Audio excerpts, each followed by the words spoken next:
আচ্ছা, একজন জিজ্ঞেস করেছে যে মার্কেটে আসলে প্রফিট করার জন্য সবচেয়ে ইম্পর্টেন্ট জিনিসটা কী? তো অনেকেই বলছে যে অনেকেই বলে যে হচ্ছে ইন্ডিকেটর বা হচ্ছে নিউজ, মার্কেট সেন্টিমেন্ট, ব্লা ব্লা আপনার অনেক কিছু আপনাকে দেখার কথা বলে, কিন্তু আসলে মার্কেটে চার্টে আপনাকে যা শো করতেছে এটাই রিয়াল। আপনি ICT concept, CMC concept, smart মানি কনসেপ্ট, এসব মুভিং অ্যাভারেজ, এসব আবিঝাবি করে আপনি কখনো প্রফিট করতে পারবেন না।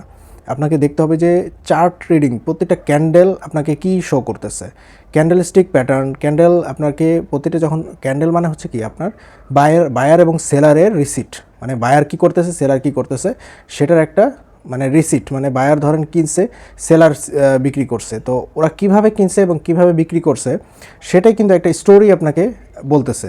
তো সেই স্টোরিটাকে আপনাকে রিড করা জানতে হবে। আপনি কোনো ইন্ডিকেটর দিয়ে, কোনো সেন্টিমেন্ট দিয়ে, কোনো কিছু দিয়ে কিন্তু আপনি প্রফিট করতে পারবেন না। আপনাকে মার্কেটের রিসিট মানে বায়ার এবং সেলারের আন্ডারস্ট্যান্ডিং থাকতে হবে, তাহলে আপনি মার্কেটে প্রফিট করতে পারবেন।